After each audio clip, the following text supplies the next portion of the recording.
ආයිබෝවන් southern Fortress cooking channel එකට සාදරයෙන් පිළිගන්නවා. අද මම ඔයගොල්ලන්ට රෙසිපි එකක් විදියට අරගෙන ආවේ lemon chicken recipe එකක් අරගෙනයි. මේක ඉතා රසවත් රෙසිපි එකක්. ඒ වගේම ඔයගොල්ලෝ නිතරම හදන chicken curry එක වගේ නෙමෙයි. මේක ඉතාම රසවත්. ඒ වගේම අපි මේක හදා ගන්න ආකාරය බලන්න වීඩියෝ එකකට යමු එහෙනම්.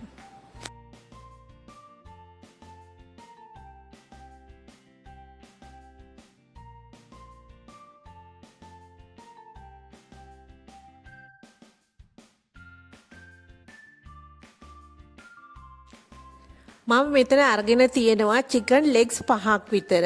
ඒකට අපි ඉස්සෙල්ලම ලුණු කුඩු තේ හැඳි එකක් එකතු කරගන්නවා. ඒ වගේම මම මෙතන අරන් තිනවා ඉඟුරුයි සුදු ලුණුයි. ඒ ටිකත් එකතු කරගන්නවා. ඒක මේස හැන්දක ප්‍රමාණයක් වගේ ප්‍රමාණයක් ගත්තම ඇති.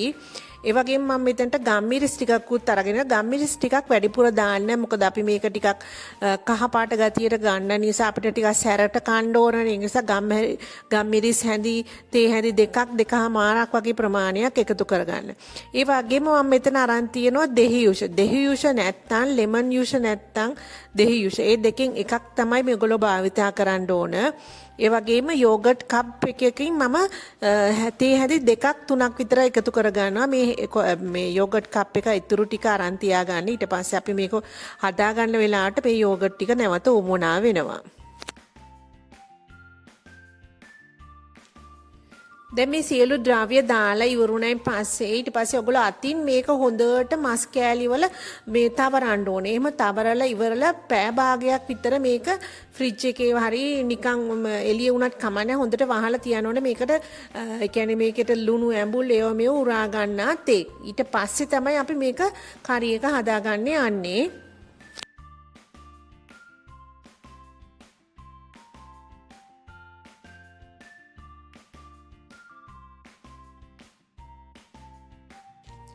දැන් මේ පැය භාගයකට පස්සේ මස් ටික සීසන් වෙලා ඉවරයි. මේතර තියෙන ද්‍රව්‍ය වලින් තමයි අපි මේ චිකන් එක හදාගන්න යන්නේ. දැන් මේ පෑන් එකක් ලිපේ තියලා, ඒ කියන්නේ ඔයගොල්ලෝ චිකන් හදන භාජනයේ ලිපේ තියලා, ඒකට තෙල් මේස හැඳි 3ක් විතර එකතු කරගන්න ඕන.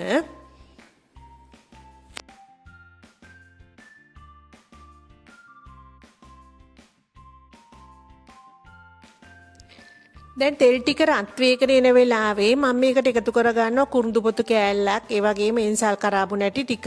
මේ ටික චුට්ටක් බැදෙනකොට පුපුරන්න ගන්නකොට ඊට පස්සේ මම එකතු කරනවා අමීංගුරු සුදු ලුණු පේස්ට් එකෙන් මේස හැඳි එකක්. ඒක තලලා පොඩියට කපලා හරි එකතු කරගන්න පුළුවන්. ඊට පස්සේ ඒ ටිකත් හොඳට කලවම් කරලා ඒක චුට්ටක් බැදෙනකොට එකතු කරගන්නවා තරමක ලොකු බීලුණු ගෙඩියක් පොඩියට කපලා. ඒ ටිකත් හොඳට තෙලේ තැම්බෙන්න අරින්න. ඊට පස්සේ තමයි මම මෙතන අර chicken legs එකෙන් සීසන් කරගත්තු chicken legs ටික මම මේකට එකතු කරගන්නේ.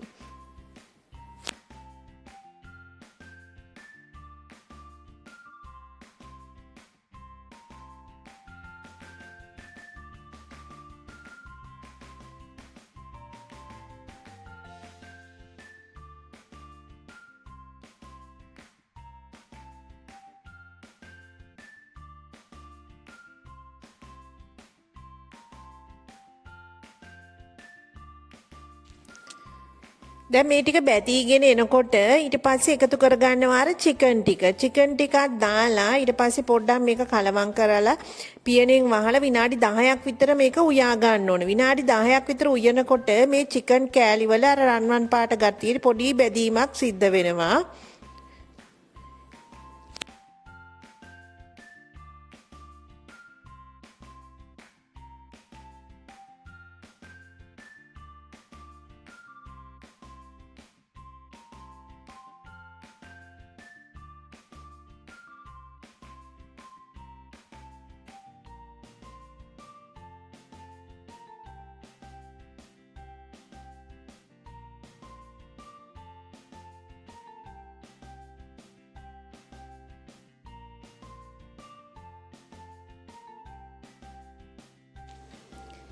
දැන් මේ විනාඩි 10කට විතර පස්සේ චිකන් ටික පොඩ්ඩක් රන්වන් පාට ගතියක් වෙලා තියෙනවා. ඊට පස්සේ පොඩ්ඩක් මේක හැන්දෙන් අනිත් පැත්ත පෙරලමින් මේ චිකන් කෑලි ටික හෙට මෙහෙට පෙරලා ගන්න ඕන. ඊට පස්සේ මම මේකට එකතු කර ගන්නවා යෝගට් කප් එකමාරක් විතර. මේ ටික පොඩ්ඩක් කලවම් කරලා මේ ටිකත් මේ චිකන් එකට දාලා ඊට පස්සේ මම මේකට එකතු කර ගන්නවා කහ කුඩු තේ හැඳි භාගයක් පමණ. කහ කුඩු තේ හැඳි භාගයකුයි ඊට පස්සේ මම මේකට නැවත සැරයක් එකතු කර ගන්නවා ගම් මිරිස් ටික. ඒ කියන්නේ ගම් මිරිස් චුට්ටක් අපිට වැඩිපුර ආවට මේකේ අර සැර ගතියට අපිට පොඩ්ඩක් කන්න පුළුවන්.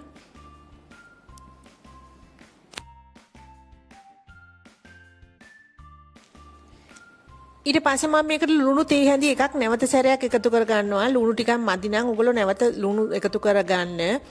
ඒ වගේම කරපිංච ටිකක් ඒ වගේම මම මේකට එකතු කරගත්ත නයි මිරිස්. ඒ කියන්නේ අර චූටි රවුන්ඩ් මිරිස් එක. ඒක දැම්මම මේකේ අමුතු රසක් එනවා. මොකද අපි මිරිස් රතු මිරිස් දාන්නේ නැති නිසා ඔයගොල්ලෝ මේ වගේ නයි මිරිස් හරි නිකන් අමු මිරිස් හරි උනත් කමන්නේ මේකට දාන්න. රම්පේ කෑල්ලක් ඒ වගේම කරපිංච ටිකක් විතර එකතු කරලා අපි ඒක කලවම් නොකර පොඩ්ඩක් මේක වහලා උයා ගන්න ඕන. ඊට පස්සේ නැවත සැරයක් විනාඩි 10ක් විතර උයලා ඉවරුනයින් පස්සේ මේක පොඩ්ඩක් හොඳට කලවම් කරගන්න.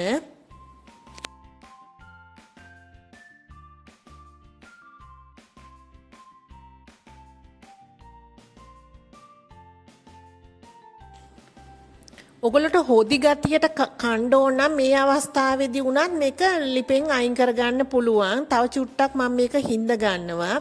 ඒ වගේම ලුණු මදි නම් ඇඹුල් මදි නම් ඔගොල්ලෝ බලලා මේකට එකතු කරගන්න.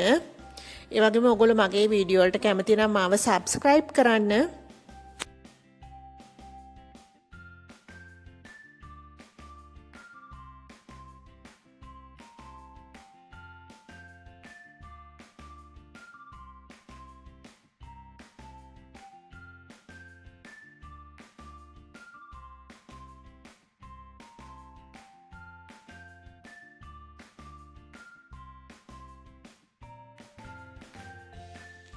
දැන් මම මේ ලෙමන් චිකන් කරි එක හදලා ඉවරයි. ඔයගොල්ලොත් මේ විදියට හදලා බලන්නකෝ.